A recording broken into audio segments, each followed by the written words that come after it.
kala jumɓare fuu luumo limce kiɗɗi malla turu subtu andiraki gonjo nyamate ha yonde faada laamiɗo Gombe. Luumo nden tiggaɗum duuɓi 10 sali ɗum ɓe sorooɓe gonjo ɓe salai 5.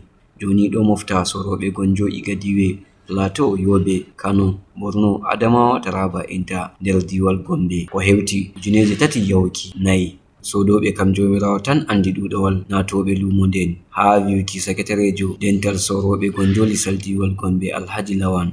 Yanzu kaga daga irin watan 10, watan 11, watan 12, watan 1 nan zuwa ƙarshen sa mutum daga Jos, daga Kano, daga Yobe, daga Borno, daga Adamawa, daga Taraba duka dukkan North East nan suna zuwa garin nan. Iya mu yan Gonjo za mu iya kawo mu 3,000 ko 4,000 daga baki zuwa yan gari banda masu siyan kaya kan Allah ya san iya adadin su. Yanzu ba na jin a arewacin Najeriya akwai kasuwa irin wannan inda ta Juma'a ce wacce ake yin ta a kofar gidan sarki kan babu irin wannan kasuwar.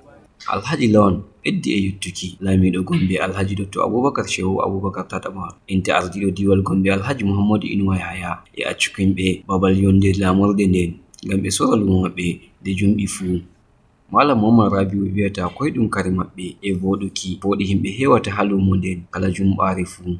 Saboda mu kayan yana da sauki to kayan gwanjon sai ya fi sauki da na sauran wurare shi sa kake gani dole ake tururuwa ake zuwa a siya saboda saukinsa kuma da ingancinsa. Wawɓe haala ɗo wiya anduɗo bote demri vuwata ngesa.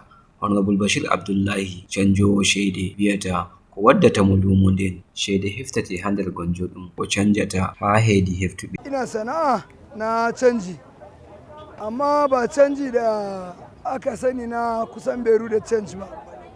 Canji da aka sani wadda 'yan Gonjo muke tare da su suke yin tsuntuwa idan turawa sun yi mantuwa. Wannan kuɗi shine nake saya a hannun 'yan Gonjo da kuma shine nake samu in gudanar da uzurin iyalaina da na iyayena da dai gwargwado. Malam Ibrahim Shuaibu waruɗo Iga Diwal Kano ngam soruki limse Gonjo wiyata yukino coggu heɓirte ha luumo nden waɗi o ummata Iga Diwal Kano o wara nyamuki luumo jumɓare nde yonde faada laamiɗo Gombe. Da Kano muke zuwa nan saboda suna sayan kaya to da yasa ke zan bar Kano mu zo nan mu yi kasuwa da kana sai mu koma nan samu alheri daidai bakin yadda Allah ya bamu.